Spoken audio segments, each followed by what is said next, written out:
आरोप लगा रही है वोट चोर गद्दी छोड़ का। और बिहार में आप लोग जीत गए हैं, लेकिन वहां पर भी आरोप लग रहे हैं कि एसआरआई के जरिए वोट काट दिए गए। देखिए, मैं बड़ी नम्रता से आपसे बात करना चाहूंगा, आप सारे इस बात को समझते हो। तो पार्टी की सरकार बनती है तो कैसे बनती है?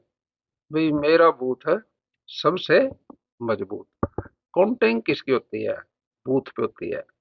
आपने जब रिजल्ट आते हैं, जहां पर ये लुकड़ियां हमारी सारी की सारी जमा हो जाती हैं, 14 टेबल लगते हैं एक एक बार एक राउंड में। तो 14 बूथों की काउंटिंग एक बार होगी, उसको हम फर्स्ट राउंड बोलते हैं। और बूथ पे कौन बैठता है? इलेक्शन कमीशन की तरफ से। मैं बहुत लंबे समय तक जिला अध्यक्ष रहा पार्टियों का, और उसमें इलेक्शन कमीशन की तरफ से हिदायत आती है भी, अपने बूथ पे एक कार्यकर्ता का नाम दे दो।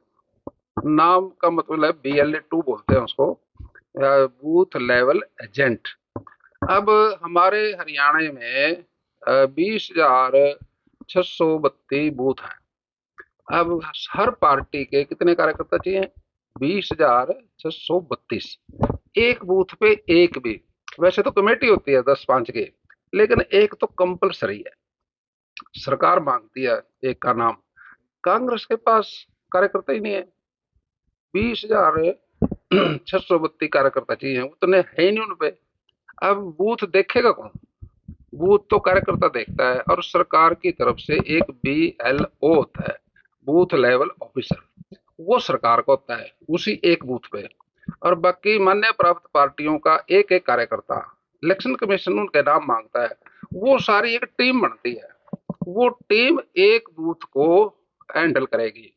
उसमें किसी का नाम गलत हो जाए, कोई 18 साल का बच्चा जो पूरा हो गया उसकी वोट बनेगी, कोई एक्सपायर हो गया उसकी कटेगी। तो उस पे इतने आदमी बैठते हैं, और वो स्क्रूटनी करते हैं, उसमें कोई गुंजाइश नहीं रहती किसी किस्म की। वो शुद्धता से। और इलेक्शन कमीशन उसको नोटिफिकेशन भी करता है, फिर वो उसकी डेट भी फिक्स तो करता है यहाँ भाई। पर क्या लगता है जो आरोप लगा रही है कांग्रेस? देखिए, आरोप तो अब एक बात एक ही है। अब राहुल गांधी जी आरोप लगा रहे। राहुल गांधी जी के पिताजी कौन राजीव। है? राजीव। तो प्रधानमंत्री रहे ना वो। और उसकी माता जी सो, है, सोनिया गांधी। वो कह रही, वो अध्यक्ष रहे पार्टी के। वो भी प्रधानमंत्री रही। और उसके पिताजी नहीं, वो प्रधानमंत्री नहीं है। जवाहरलाल नेहरू, वो भी प्रधानमंत्री। अब चार चार पीढ़ी से प्रधानमंत्री रहे, वो बच्चे को बूथ का ज्ञान कैसे हो सकता है? वो बूथ की बात ही नहीं समझता, ना वो बूथ पे जाता, ना उसको जानकारी है। उसकी जानकारी ना होने की वजह से तो पार्टी कमजोर हो गई। अब सबसे पहले संगठन चाहिए, टीम वर्क चाहिए। टीम संगठन होता है जो जिस पे पूरी तरह से जिला अध्यक्ष हो, और जिला अध्यक्ष के साथ फिर उसकी कमेटी हो, फिर हल्के का प्रधान हो, फिर मंडल का प्रधान हो, फिर उसकी कमेटी हो। वो तो है नहीं। अब ये बातें कहने, अपना काम नाच न जाने आंगन टेढ़ा। मतलब वो जानकारी नहीं है, संगठन की जानकारी नहीं है।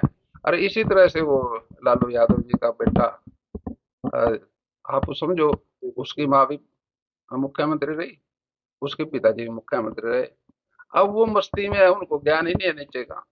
बादलों से ऊपर के नेता है वो, जमीनी लेवल उनका कोई ज्ञान नहीं। इसलिए वो आरोप लगाते हैं। और मैं कहता हूं, अगर कोई आदमी किसी को चोर कहे, वो चोर है कि नहीं, उससे उसको कोई नहीं फर्क पड़ता।